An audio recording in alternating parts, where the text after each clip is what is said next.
نحمده ونصلي ونسلم على سيدنا ومولانا محمد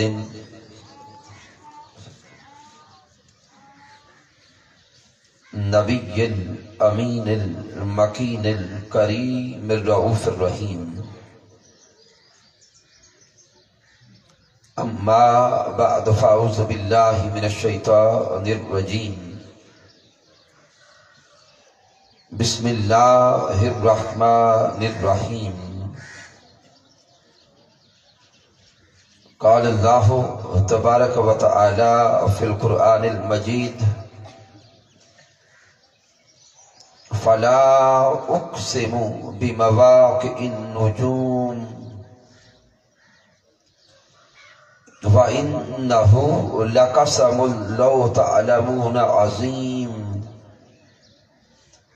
إِنَّهُ لَقُرْآنٌ كَرِيمٌ. صدق اللہ مولانا العظیم. إِنَّ اللَّهَ وَمَلَائِكَتَهُ يُصَلُّونَ عَلَى النَّبِيِّ یا ایہا الذین آمنوا صلوا علیہ وسلموا تسلیما. الصلاۃ والسلام علیک یا سیدی یا رسول اللہ وعلی آلک واصحابک یا حبیب اللہ. اللہ رب العزت کے توفیق سے اور تاجدار کائنات صلی اللہ علیہ وآلہ وسلم کے نعلین پاک کے تصدق سے پننوال کی سرزمین پر ہم 5 روزہ دروس عرفان القرآن کی ان فقید المثال نشستوں میں حاضر ہیں، اور آج ان 5 روزہ دروس عرفان القرآن کی 5ویں اور آخری نشست ہے. ان دروس عرفان القرآن کے انعقاد پر مبارکباد پیش کرتا ہوں تحریک منہاج القرآن کے جملہ قائدین و کارکنان کو، تحریک منہاج القرآن کے فورمز، منہاج القرآن علماء کونسل، منہاج القرآن یوتھ لیگ، مصطفی اسٹوڈنٹس موومنٹ، پاکستان عوامی تحریک، اور بالخصوص کثیر تعداد میں تشریف لانے والی منہاج القرآن ویمن لیگ کی مائیں، بہنیں اور بیٹیاں، اللہ رب العزت سب کی یہ کاوشیں اپنی بارگاہ اقدس میں قبول فرمائے. سامعین محترم، جیسا کہ آپ سن چکے کہ ہمارے آج کے درس عرفان القرآن کا موضوع عظمت قرآن ہے. اللہ رب العزت نے اس کائنات ارضی میں انسان کو وجود بخشا، پھر مالک کائنات نے انسان کو اس کائنات میں بھیج کر ہدایت انسانی کا ایک سلسلہ جاری فرمایا، اور ہدایت انسانی کے لیے اللہ رب العزت نے کم و بیش 1,24,000 انبیاء کرام مبعوث فرمائے، اور ان انبیاء کرام کو دستور حیات کے طور پر مالک کائنات نے صحائف بھی عطا فرمائے اور الہامی و آسمانی کتب بھی عطا فرمائے. سامعین، اگر ان جمی صحائف کو دیکھیں اور آسمانی کتب کو دیکھیں جن میں تورات ہے، زبور ہے، انجیل ہے اور قرآن مجید فرقان حمید ہے، جو بھی اللہ کا کلام ہے وہ کلام الہی ہونے کے نسبت سے اعلیٰ ہے، لیکن ان سارے صحائف میں اور ساری کتب میں جب دیکھا تو سب سے اعلیٰ، سب سے عرفہ اور سب سے عظیم قرآن مجید فرقان حمید نظر آتا ہے۔ اور قرآن مجید فرقان حمید کی عظمت کا اندازہ اس جہت سے لگائیں کہ یہ قرآن اللہ کا کلام ہے، یہ قرآن مالک کائنات کا کلام ہے۔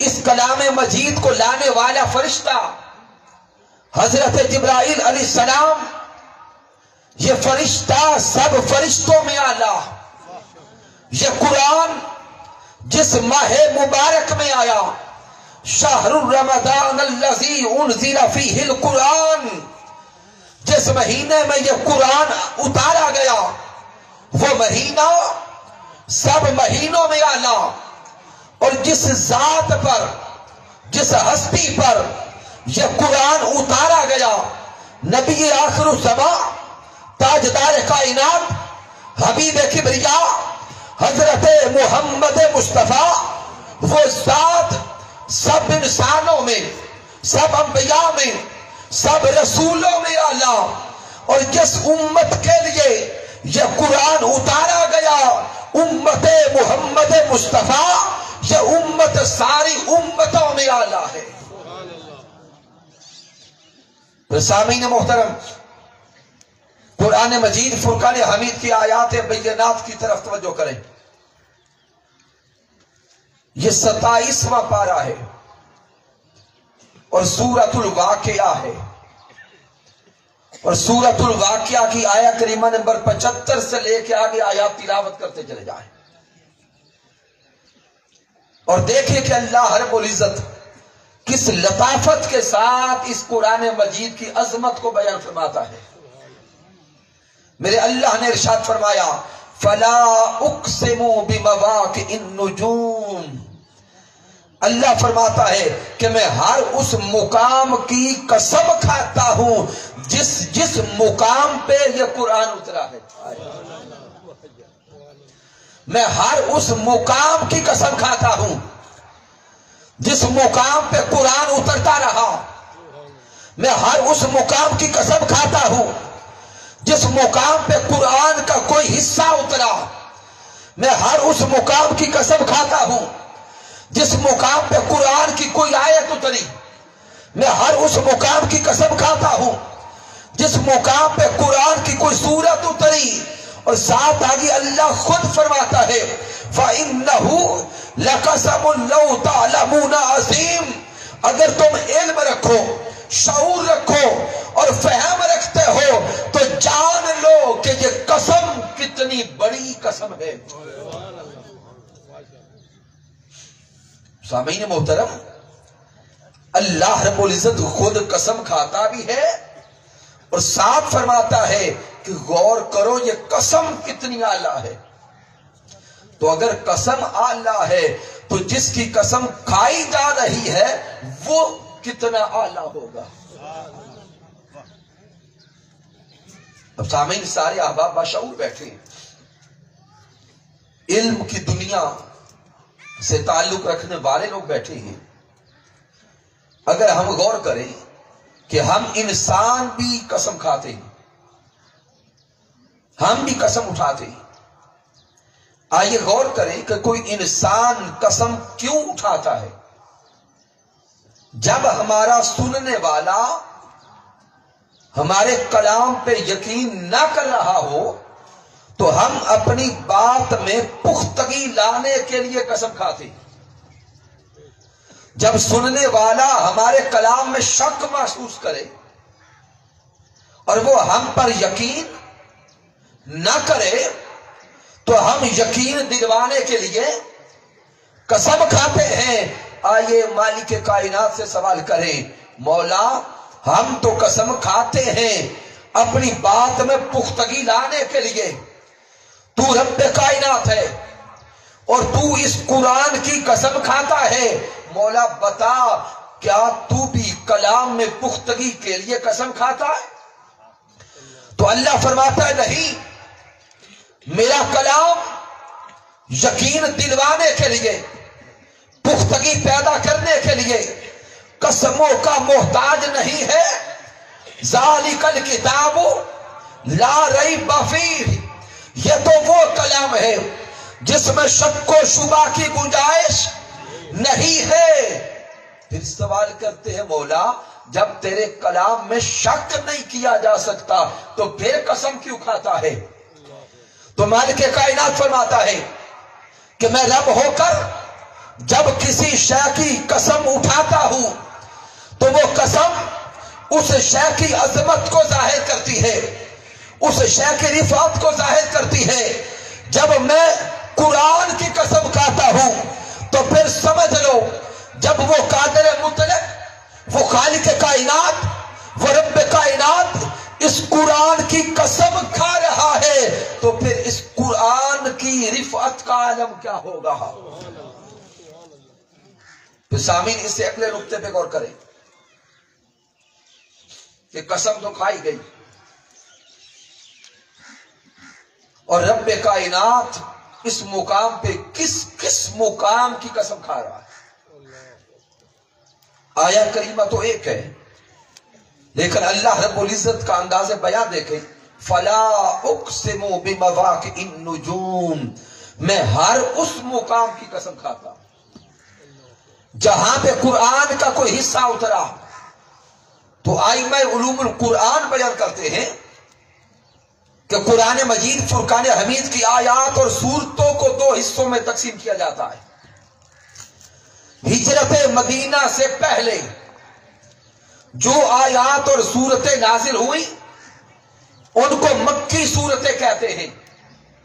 ہجرت مدینہ کے بعد جو آیات اور سورتیں نازل ہوئی ان کو مدنی سورتیں کہتے ہیں۔ ارے جب تک میرے مصطفیٰ مکہ المکرمہ میں تھے تو قرآن کا نزول مکہ میں ہوتا رہا۔ جب میرے آقا مدینہ المنورہ تشریف لائے تو قرآن کا نزول مدینہ المنورہ میں ہوتا رہا۔ میرے آقا مقام احد پہ تشریف لے گئے تو قرآن کا نزول مقام احد پہ ہوا۔ تاجدار کائنات مقام خندق پہ گئے تو قرآن کا نزول مقام خندق پہ ہوا۔ پیارے مصطفیٰ جبل نور پہ گئے تو قرآن کا نزول جبل نور پہ ہوا۔ میرے مصطفیٰ حجرات ازواج میں گئے تو قرآن کا نزول حجرات میں ہوا۔ ارے دیکھتے جاؤ جدھر جدھر میرے مصطفیٰ جاتے ہیں ادھر ادھر اللہ کا قرآن آتا ہے۔ اور اللہ کیا فرماتا ہے؟ فلا اقسم بمواقع النجوم، جس مقام پہ قرآن اترا میں اس مقام کی قسم کھاتا ہوں۔ تو راز کیا کھل رہا ہے؟ اگر میرے حبیب مکہ میں تھے تو قرآن مکہ میں اترا تو مالک کائنات مکہ المکرمہ کی قسم کھاتا ہے۔ اگر میرے مصطفیٰ مدینہ تشریف لائے تو قرآن مدینہ میں اترا تو رب کائنات مدینہ کی قسم کھاتا ہے۔ اگر آقا احد میں گئے تو قرآن احد میں اترا، رب کائنات احد کی قسم کھاتا ہے۔ اگر آقا طائف میں گئے تو قرآن طائف میں اترا تو رب کائنات اس مقام کی قسم کھاتا ہے۔ ارے دیکھتے جاؤ جہاں جہاں مصطفیٰ جاتے ہیں ادھر ادھر اللہ کا قرآن آتا ہے، اور جدھر جدھر اللہ کا قرآن آتا ہے اس مقام کی مولا قسم کھاتا ہے۔ تو سامعین اس آیہ مبارکہ کے تناظر میں اگر قرآنی قسموں کو دیکھیں اور الہامی قسموں کو دیکھیں اور اللہ رب العزت کی قسموں کو دیکھیں تو سامعین محترم پھر درجنوں مقامات کی قسم سامنے آتی ہے۔ لیکن سامعین آپ چونکہ عشاق بیٹھے ہیں اور غور کریں کہ یہ سارا قرآن کسی ایک مقام پہ بھی آیا ہے. اگر جدا جدا مقامات دیکھیں تو پھر شہر مکہ بھی ہے، مدینہ المنورہ بھی ہے، مقام احد بھی ہے، جبل نور بھی ہے. منتشر دیکھیں تو درجنوں مقامات کی قسم، لیکن یہ سارے کا سارا قرآن قلب محمد مصطفیٰ پہ آیا. یہ سارا قرآن سینہ مصطفیٰ پہ آیا. مالک کائنات اب اشارہ دے رہا ہے، فلا اقسم بمواقع النجوم. ایمان والوں دیکھو، عاشقوں دیکھو، میں رب ہو کر اپنے ساجن کے سینے کی قسم کھاتا ہوں. قلب مصطفیٰ کی قسم، سینہ مصطفیٰ کی قسم، جس پہ قرآن اترتا رہا اور وہ سینہ اس قرآن کو اپنے اندر سموتا رہا. اب سامعین محترم، آئیے لفظ قرآن پہ غور کریں. لفظ قرآن، ہم مسلمان ہیں الحمدللہ، بچپن سے لے کے جتنی بھی زندگی گزر رہی ہے قرآن مجید کو دیکھا بھی ہے، زیارت کی ہے، پڑھا ہے، لیکن بڑے کم لوگ جانتے ہیں کہ لفظ قرآن کا معنی کیا ہے. آئیے تحریک منہاج القرآن کے پلیٹ فارم سے یہ بھی ایک علمی تحفہ ساتھ لیتے جائیں کہ لفظ قرآن کیا ہے اور اس کا معنی کیا ہے. حضور شیخ الاسلام ڈاکٹر محمد طاہر القادری مدہ ذلہ والی کی کتاب مناہج العرفان فی لفظ القرآن کا مطالعہ کریں. حضور شیخ الاسلام نے لفظ قرآن کے 4 مادہ اشتقاق بیان کیے ہیں. آج کی نشست میں اتنا وقت نہیں ہوگا کہ چاروں مادہ جات پہ گفتگو ہو سکے. میں صرف ایک مادہ اشتقاق آپ کے سامنے رکھتا ہوں. زندگی نے ساتھ دیا تو پھر کبھی آگے بات ہوگی، یا حضور شیخ الاسلام کی کتاب پڑھتے جائیں. آپ لکھتے ہیں کہ لفظ قرآن کا پہلا مادہ اشتقاق ہے کارا آ. کیا ہے؟ اونچا بولیں گے. کارا آ، جس کا معنی ہے جمع کرنا یا جمع ہونا. معنی کیا بنے گا؟ جمع کرنا یا جمع ہونا. اس مادہ سے جب لفظ قرآن بنے گا تو اس کا معنی یہ سامنے آئے گا کہ قرآن وہ عظیم کتاب ہے جس کے اندر کائنات کے سب علوم کو جمع کر دیا گیا. قرآن مجید وہ اعلیٰ کتاب، وہ عرفہ کتاب، وہ عظیم کتاب جس میں اللہ نے کائنات کے سب علوم جمع فرما دیے. اس کائنات کی ابتدا کا علم بھی اسی قرآن میں ہے. کائنات کے نشو نما پانے کا علم بھی اسی قرآن میں ہے. تسخیر کائنات کا علم بھی اسی قرآن میں ہے. اور اس کائنات کی انتہا کا علم بھی اسی قرآن میں ہے. مالک کائنات سورۃ الانعام میں ارشاد فرماتا ہے وَلَا رَطْبٍ وَلَا يَعْبِسٍ إِلَّا فِي كِتَابٍ مُبِينٍ. اللہ فرماتا ہے کہ ہم نے اس کتاب مبین میں ہر خشک و تر شے کا علم جمع فرما دیا. ہر خشک و تر شے کا علم اس قرآن میں ہے. سامعین محترم، جب یہ آیا مبارکہ غیر مسلم سائنٹسٹس نے دیکھی، مستشرقین، معترضین اور ناقدین قرآن نے تلاوت کی، تو سامعین انہوں نے سوچا کہ معاذ اللہ ہمیں قرآن مجید پر اعتراض کرنے کا راستہ مل گیا کہ اللہ رب العزت نے فرمایا ہے کہ ہر خشک اور تر شے کا علم اس قرآن میں ہے.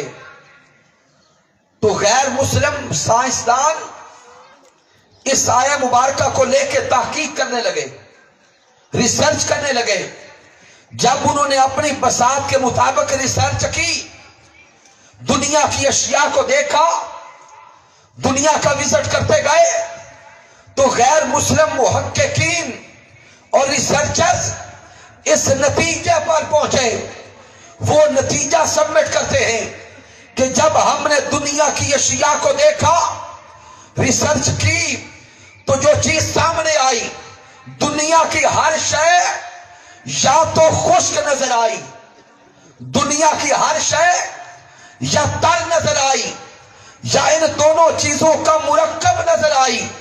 تو وہ سائنسدان نتیجہ یہ اخذ کرتے ہیں کہ جب ساری دنیا کو دیکھا، اس میں ریسرچ کی، تجربات کیے، مشاہدات کیے، تو اس نتیجے پر پہنچے کہ لگتا ہے یہ کلام اسی کا ہے جس نے خود اس کائنات کو وجود بخشا ہے۔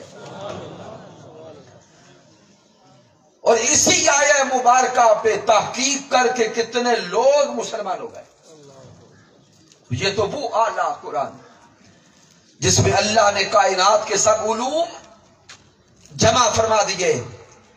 کئی آیات مبارکہ میں علم قرآن مجید کی طرف واضح اشارات موجود ہیں۔ چونکہ وقت کم ہے، ذہن میں سوال پیدا ہوگا کہ کتنے علوم ہمیں قرآن سے نصیب ہوں گے۔ تو حضرت عبداللہ ابن عباس رضی اللہ تعالیٰ عنہ کا قول دے رہا ہوں، عاشقوں اور قرآن مجید فرقان حمید سے محبت کرنے والوں، آؤ دیکھو کہ قرآن میں کیا ہے۔ حضرت عبداللہ ابن عباس رضی اللہ تعالیٰ عنہ فرماتے ہیں، لو دا لی اقال بعیر لوجدتہ فی کتاب اللہ۔ حضرت عبداللہ ابن عباس فرماتے ہیں کہ اگر میرے اونٹ کی رسی بھی گم ہو جاتی، ہائے ہائے ہائے، اگر میرے اونٹ کی رسی بھی گم ہو جاتی تو وہ اونٹ کی رسی تلاش کرنے کے لیے آپ فرماتے ہیں کہ میں گلیوں کے چکر نہیں لگاتا تھا، وہ اونٹ کی رسی تلاش کرنے کے لیے جنگلات کے پھیرے نہیں لگاتا، وہ اونٹ کی رسی تلاش کرنے کے لیے جانوروں کے پیچھے نہیں دوڑتا، اپنے گھر بیٹھ کر قرآن کھول کے بیٹھ جاتا۔ لوجدتہ فی کتاب اللہ، اللہ کا قرآن مجھے یہ بھی بتا دیتا ہے کہ اونٹ کی رسی کہاں ہے۔ اب سامعین غور کریں، یہ اونٹ کی رسی کا گم ہونا اشارہ دے رہے تھے کہ میری زندگی کی چھوٹی سے چھوٹی شے بھی گم ہو تو قرآن بتاتا ہے۔ اور یہ نجی زندگی کے معاملات ہیں۔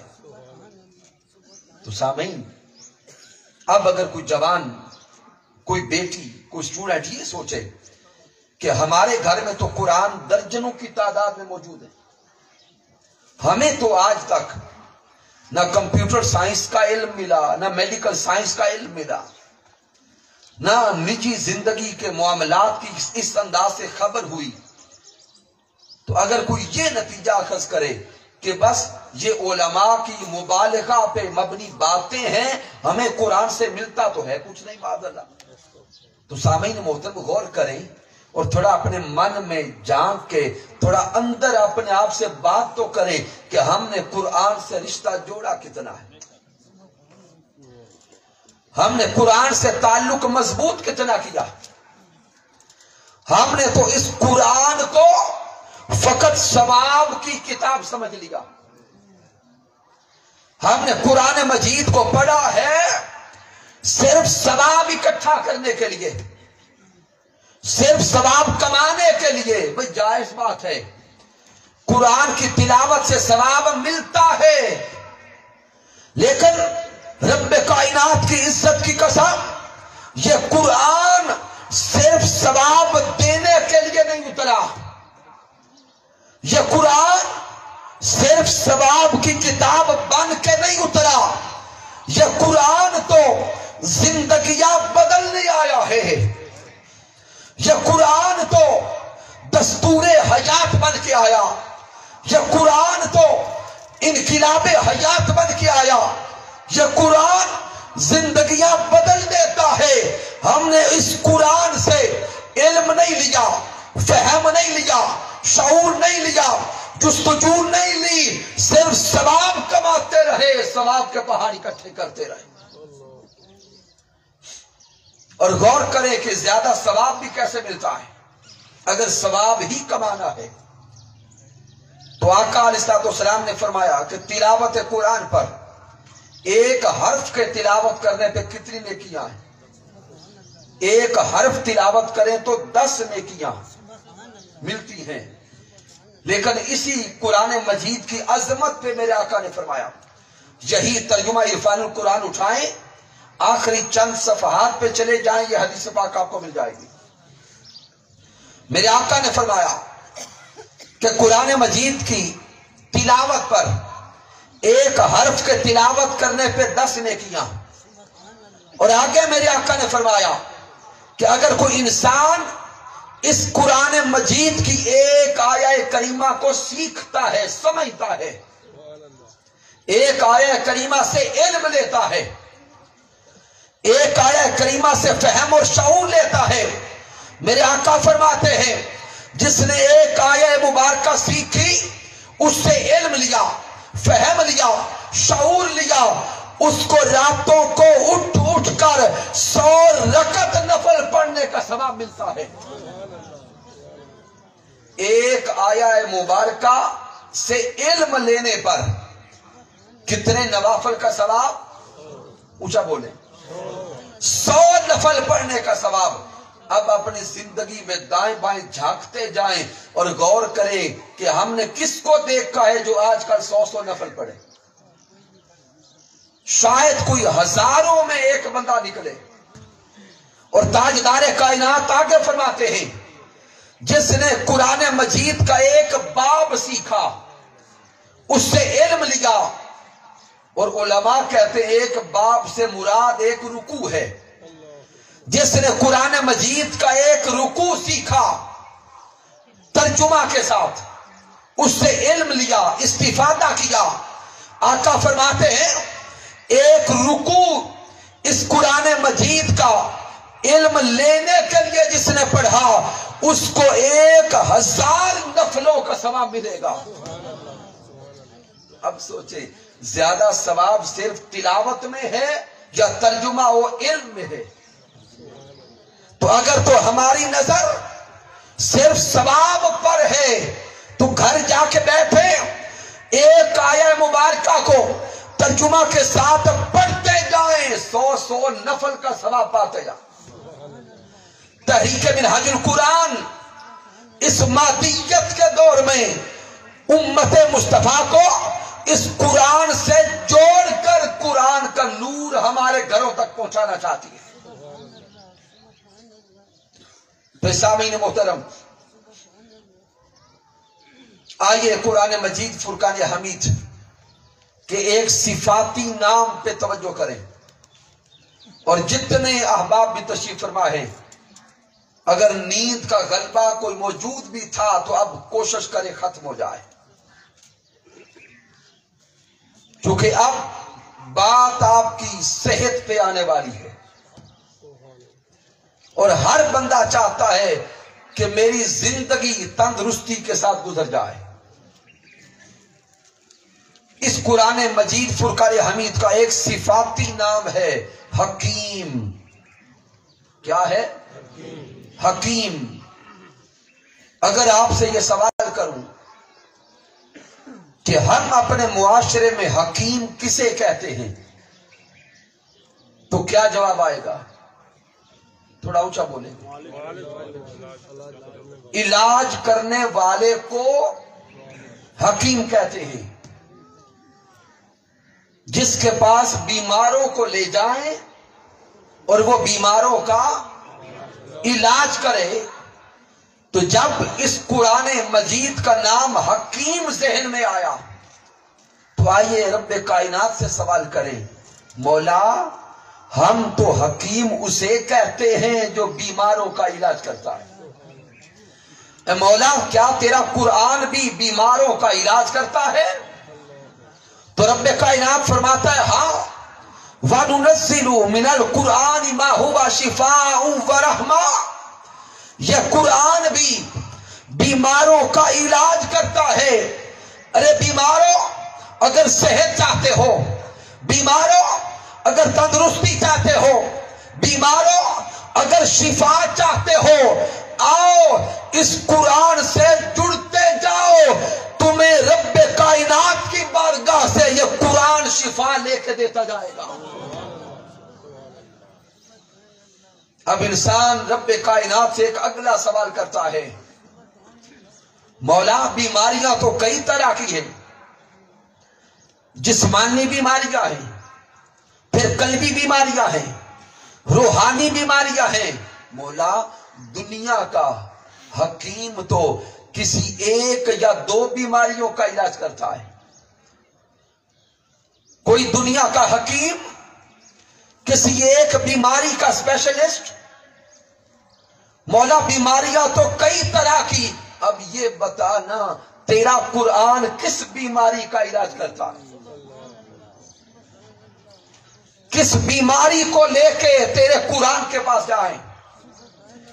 تو مالک کائنات کا جواب آتا ہے، سوال کرنے والوں یہ قرآن الحکیم بھی مطلق ہے، یہ قرآن الشفا بھی مطلق ہے، یہ قرآن الرحمہ بھی مطلق ہے۔ اس قرآن کے قریب آتے جاؤ، بیماری جیسی بھی ہوگی شفا ملتی جائے گی۔ جسمانی بیماریوں کا علاج اس قرآن کے پاس ہے، قلبی بیماریوں کا علاج اس قرآن کے پاس ہے، روحانی بیماریوں کا علاج اس قرآن کے پاس ہے، اخلاقی بیماریوں کا علاج اس قرآن کے پاس ہے، معاشی بیماریوں کا علاج اس قرآن کے پاس ہے، معاشرتی بیماریوں کا علاج اس قرآن کے پاس ہے، سیاسی بیماریوں کا علاج اس قرآن کے پاس ہے۔ ارے بیماروں بیماری جیسی بھی ہے، قرآن سے رشتہ جوڑتے جاؤ، رب کائنات کی بارگاہ سے شفا ملتی جائے گی، شفا نصیب ہوتی چلی جائے گی۔ اور سامعین آپ کی توجہ ایک اور بڑے خاص نقطہ کی طرف کروانا چاہتا ہوں۔ جو بزرگ احباب بیٹھے ہیں، جوان ہیں، اگر آج سے 20-30 سال پہلے کا دور اپنے ذہن میں لائیں، اور جو بیماریاں آج ہمیں نظر آتی ہیں کہ گھر میں جتنے فرد ہیں شاید اتنی بیماریاں ہیں، تو آج جو بڑی بڑی بیماریوں کے نام نظر آتے ہیں، کیا آج سے 20-30 سال پہلے یہ بیماریاں تھیں؟ اونچا بولیں گے، نہیں تھی۔ ذہن میں سوال آئے گا کہ 20-30 سال پہلے یہ بیماریاں کیوں نہیں تھی، آج کہاں سے اتر آئی ہے؟ شاید کوئی جوان اس کا جواب یہ دے کہ اس وقت کی خوراک اچھی تھی۔ درست بات ہے، مان لیا۔ شاید کسی کا ذہن جواب دے کہ اس وقت کے لوگ ایکسرسائز بڑی کرتے تھے۔ درست بات ہے، یہ بھی مان لیا۔ لیکن سامعین محترم، مجھے اپنے بچپن کے دن یاد ہے کہ جب نماز فجر کے بعد مسجد سے نکل کے گھر آتے تو جس گلی سے گزرتے ہر گھر سے تلاوت قرآن کی آواز آتی تھی، ہر گھر سے تلاوت قرآن کی آواز آتی، ہر گھر تلاوت قرآن کی آواز سے گونج رہا ہوتا، گھر کی دیواریں تلاوت قرآن سن کے معطر ہوتی۔ ارے آج دیکھیں تو صحیح، کیا ہمارے گھروں میں تلاوت قرآن کی آوازیں رہ گئی؟ کیا آج قرآن کے ساتھ ہمارا وہ رشتہ رہ گیا؟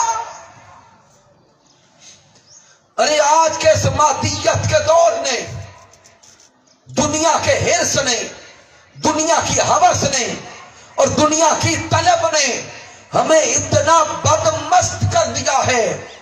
اور پھر یہ موبائل، یہ سوشل میڈیا، انٹرنیٹ، رات کو 1-2 بجے تک ہم اس موبائل پر پتہ نہیں کیا کیا بے حیائیاں دیکھتے ہیں، کیا کیا گندگی دیکھتے ہیں. جب رات 1-2 بجے سوئیں گے، صبح نہ نماز فجر یاد رہے گی نہ تلاوت قرآن یاد رہے گی.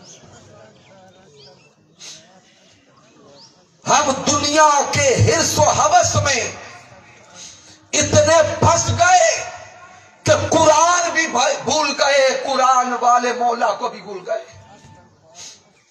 وہ رشتہ بھی بھول گئے.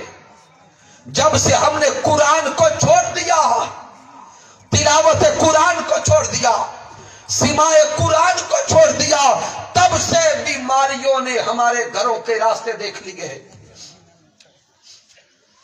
اور آج ہمارا قرآن کے ساتھ رشتہ اتنا ہی رہ گیا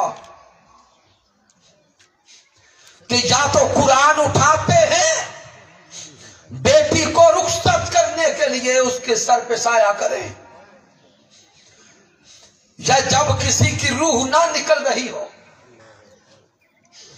تو قاری صاحب کو بلاتے ہیں، قاری صاحب آئیں ہمارے گھر قرآن تلاوت کریں تاکہ اس کی جان نکل جائے.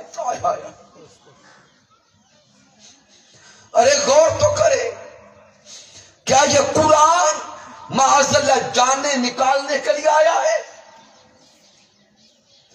ارے یہ قرآن معاذ اللہ مارنے کے لیے نہیں آیا.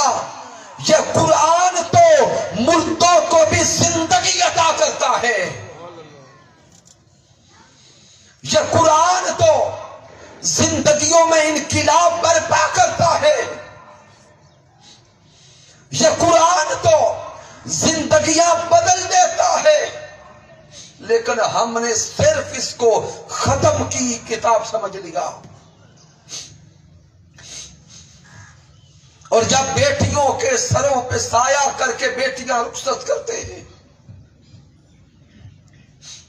غور تو کریں، کیا یہ قرآن ہم سے سوال نہیں کرتا ہوگا کہ اگر آج میرے سائے میں برکت کے لیے بیٹی کو رخصت کرنا چاہتے ہو تو بتاؤ تو صحیح اسی بیٹی کی ساری شادی کی رسمیں کیسے گزاری ہیں؟ شادی کی ساری رسومات تعلیمات قرآن کی نفی میں تھی، تعلیمات قرآن سے متضاد تھی. رات کو مہندی کے نام پر خاندان میں کیا بے حیائی نظر آتی رہی. مہندی کے نام پر ناچ گانا بھی تھا، ڈانس بھی تھا، لڑکوں لڑکیوں کا اکٹھا مل کے بے حیائی کرنا بھی تھا. تو قرآن سوال نہیں کرتا ہوگا کہ رات کو تو جو ناچ گانا اور انڈیا کی دھمال چل رہی تھی اب میں کہاں سے یاد آ گیا؟ اگر واقعی اس قرآن سے تعلق ہے اور واقعی مسلمان ہے، واقعی اس قرآن سے رشتہ مضبوط ہے، تو آئیے صرف رخصتی کے موقع پہ قرآن نہ اٹھائیں، ہر خوشی کے موقع پہ پہلے قرآن کا حکم دیکھیں پھر خوشیاں منائیں، تاکہ ہماری زندگیوں میں قرآن کی بہاریں آ جائیں، ہمارے گھر قرآن کے نور سے منور ہوتے چلے جائیں.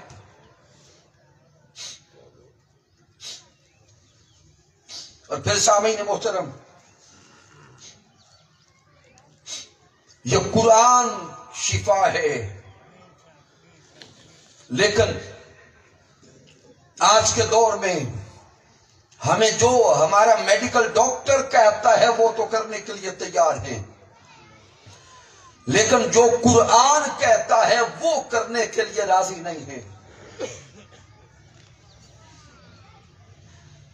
ڈاکٹر کہے تو کھانا بھی چھوڑ دیا، ڈاکٹر کہے تو چلنا پھرنا شروع کر دیا. درست بات ہے، آئیے آج میڈیکل ڈاکٹرز کی زبان میں سنتے جائیں کہ یہ قرآن شفا کیسے ہے۔ اس وقت دنیا کے بڑے بڑے ہاسپٹلز کے اندر ایک وارڈ قائم کیا جا رہا ہے، جس وارڈ کا نام رکھا گیا قرآنک تھراپی وارڈ۔ جیسے فزیو تھراپی ہے، سی سی یو ہے، آئی سی یو ہے، اسی طرح وارڈ قائم کیا گیا قرآنک تھراپی وارڈ۔ اور میرے علم کے مطابق پاکستان کے 2 ہاسپٹلز، پیمز ہاسپٹل اسلام آباد اور سروسز ہاسپٹل لاہور، ان ہاسپٹلز کے اندر یہ وارڈ قائم کیا جا چکا ہے۔ اور میڈیکل اسپیشلسٹ اور پروفیسرز کہتے ہیں وہ مریض جن کا علاج کر کر کے ہم تھک جاتے ہیں، اور جن مریضوں کو ہم اپنی طرف سے لا علاج کہتے ہیں، پھر ان مریضوں کو قرآن کے وارڈ میں داخل کرتے ہیں۔ آئے ہائے، پھر ان مریضوں کو قرآن کے وارڈ میں داخل کرتے ہیں، اور اس وارڈ کے اندر ان مریضوں کو صبح دوپہر شام میڈیسن دی جاتی ہے۔ اور وہ میڈیسن کیا ہے؟ ان مریضوں کو ہیڈ فونز لگا کر کہتے ہیں کہ آنکھیں بند کر لو، اور ان مریضوں کو صبح دوپہر شام اللہ کا قرآن سنایا جاتا ہے، اللہ کا قرآن سنایا جاتا ہے، سورۃ الرحمن سنائی جاتی ہے۔ اور میڈیکل اسپیشلسٹ کہتے ہیں وہ مریض جن کا علاج ہم نے مہینوں کیا، سالوں کیا، شفا نہ ملی، وہ مریض جن پہ دنیا کی دوائی نے کام کرنا چھوڑ دیا، ان کو شفا ملی ہے تو اللہ کے قرآن سے ملی ہے، ان کو شفا ملی ہے تو تلاوت قرآن سے ملی ہے، ان کو شفا ملی ہے تو سماع قرآن سے ملی ہے۔ ارے تاجدار کائنات کے چاہنے والوں، اور اس قرآن کو اپنے گھروں کے اندر غلافوں میں بند کر کے رکھنے والوں، سوچو تو صحیح، کیا قرآن سننے کے لیے ہمیں اس وارڈ تک پہنچنے کا انتظار کرنا ہے؟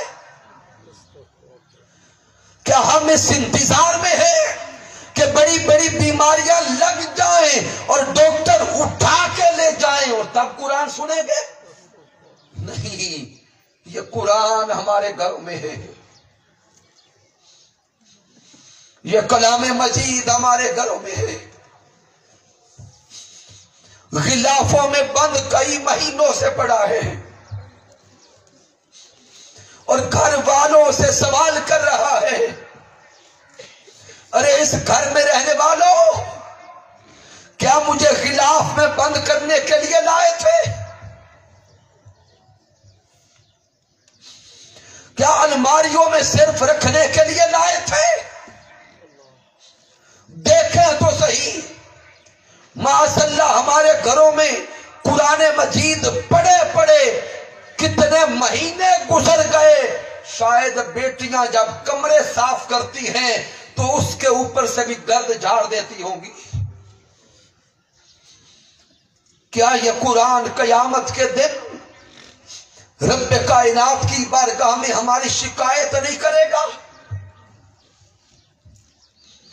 اگر یوم قیامت اس قرآن کی شفاعت چاہتے ہیں اور اس دنیا میں صحت و تندرستی چاہتے ہیں، آؤ اس قرآن کو کھول کے پڑھتے چلے جاؤ، زندگی بدلتی جائے گی۔ اور سماع قرآن سے زندگیاں بدل جاتی ہیں، تلاوت قرآن سے زندگیاں بدل جاتی ہیں، ہر بیماری کا علاج اس قرآن میں ہے۔ اب سامعین محترم، اختتام کی طرف آتے ہوئے ایک بڑے اہم واقعہ کی طرف آپ کی توجہ دلواتا ہوں کہ قلبی اور روحانی بیماریوں کا علاج اس قرآن میں کیسے ہے۔ ایک عظیم ولی کامل حضرت فضیل ابن عیاض رحمت اللہ تعالی علیہ، آپ کی زندگی قرآن نے بدل دی۔ آپ کی زندگی میں قرآن نے انقلاب برپا کر دیا۔ حضرت فضیل ابن عیاض رحمت اللہ تعالی علیہ ولایت سے پہلے ڈاکہ زنی کیا کرتے۔ ایک رات ایک جنگل میں آپ نے ایک قافلے والوں کو لوٹا، اور اس قافلے میں ایک بچہ حافظ قرآن تھا، اور وہ اپنی سواری پہ بیٹھ کے قرآن کی تلاوت کر رہا تھا۔ حضرت فضیل ابن عیاض رحمت اللہ تعالی علیہ جب اس بچے کے قریب گئے تو وہ ان آیات کی تلاوت کر رہا تھا۔ الم یعن للذین آمنوا ان تخشع قلوبهم لذکر اللہ، کیا ایمان والوں پر ابھی وہ وقت نہیں آیا کہ ان کے دل اللہ کے خوف سے لرز اٹھے؟ کیا ایمان والوں پر ابھی وہ لمحہ نہیں آیا کہ ان کے دل اللہ کے خوف سے لرز اٹھے؟ کیا ایمان والوں پر ابھی وہ لمحہ نہیں آیا کہ ان پہ اللہ کا خوف طاری ہو جائے؟ حضرت فضیل ابن عیاض نے جب قرآن مجید سنا، اس آیہ مبارکہ کو سنتے گئے، رونگٹے کھڑے ہو گئے، جسم پہ کپ کپی تاری ہو گئی، غشی تاری ہو گئی، چیخ مار کے کہتے ہیں مولا فضیل ابن عیاض پہ یہ وقت آ گیا۔ فضیل ابن عیاض پہ یہ وقت آ گیا۔ فوراً ڈاکہ زنی سے توبہ کر لی۔ دل نے قرآن مجید و کلام مجید نے دل پہ ایسا اثر ڈالا، تلاوت قرآن نے من کی کیفیت کو بدل دیا، کلام مجید نے دل کے حال کو بدل دیا۔ تو یہ قرآن وہ اعلیٰ، وہ عرفہ، وہ عظیم کتاب ہے جو من میں اترتی چلی جاتی ہے، من میں اترتی چلی جاتی ہے۔ حضرت فضیل ابن عیاض نے ڈاکہ زنی چھوڑ دی، چہرے پہ نقاب ڈالا، ایک غار میں جا کے بیٹھے، ساری رات گریہ و زاری کرتے رہے، رب کی بارگاہ میں روتے رہے۔ اس غار میں ایک قافلے والے بیٹھے تھے جو رات کے گزرنے کا انتظار کر رہے تھے۔ جب اذان فجر کا وقت ہوا تو جو قافلے والے اندر غار میں بیٹھے تھے ان کا ایک شخص بول کے کہتا ہے کہ اذان فجر ہو گئی، اٹھو سفر شروع کریں۔ اسی قافلے کا ایک دوسرا شخص بولا، کہتا ہے کہ ابھی سورج نہیں نکلا، اندھیرا باقی ہے، اگر یہاں سے نکلے تو اس جنگل میں فضیل ابن عیاض ڈاکو رہتا ہے، وہ لوٹ لے گا۔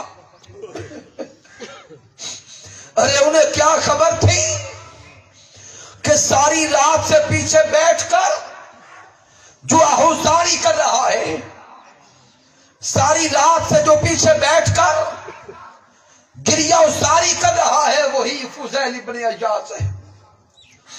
جب حضرت فضیل ابن عیاض نے قافلے والوں کی زبان پہ اپنا نام سنا، دل شکستہ تو پہلے تھا، خشیت تو پہلے طاری تھی، ان کے جملے تیر بن کے دل میں لگے، ایک ہی بار پھر چیخ نکلی، سسکی لے کے کہتے ہیں قافلے والوں اٹھو، اپنا سفر شروع کر دو، فضیل تمہیں کیا لوٹے گا، آج فضیل تو خود لٹ چکا ہے، آج فضیل خود لٹ چکا ہے۔ تو یہ قرآن مجید کا اثر تھا، یہ قرآن مجید فرقان حمید کی اثر انگیزی تھی کہ ایک لمحے نے زندگی بدل کے رکھ دی۔ کیا ہمارے دل اتنے سخت ہو گئے کہ قرآن سن کے بھی دلوں میں تبدیلی نہیں آتی؟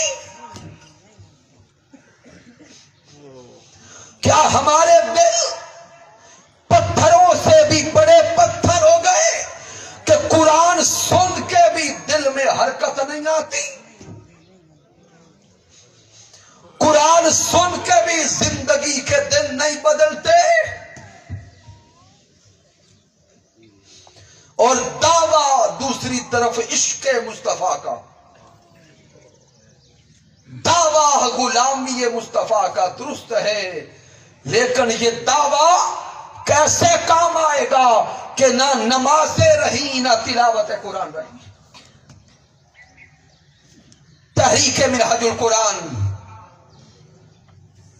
انسانوں کا، مسلمانوں کا اور ایمان والوں کا رشتہ پھر اس قرآن سے مضبوط کرنا چاہتی ہے۔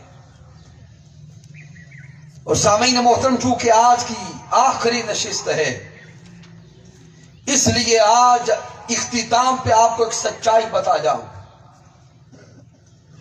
5 دن ہو گئے،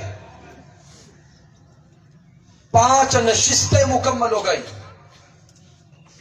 عظیم اسکالرز تشریف لاتے رہے اور اپنی بساط کے مطابق اپنے اپنے موضوع کا حق ادا کرتے رہے، جن کے خطابات سن کر یقیناً آپ متاثر ہوتے رہے اور یہ سوچتے رہے کہ یہ اسکالرز علم کہاں سے لاتے ہیں، یہ سوچتے رہے کہ منہج القرآن والوں کے پاس یہ الگ علمی مواد کہاں سے آتا ہے۔ آج اس حقیقت کو سمجھتے جائیں، اللہ کی عزت کی قسم، جو بھی اسکالر مرکز منہج القرآن سے آتا ہے، 5 نہیں سینکڑوں بھی آ جائیں، ہزاروں بھی آ جائیں، علم الگ الگ نصیب ہوتا رہے گا، لیکن ان ہزاروں اسکالرز کے پاس ایک لفظ بھی ان کا اپنا نہیں ہوگا۔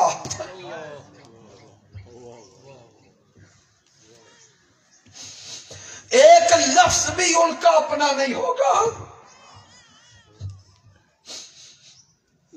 اللہ کی عزت کی قسم، منہج القرآن سے جو بھی اسکالر آیا جائے گا، اس کا ایک ایک حرف حضور شیخ الاسلام سے لیا گیا ہے،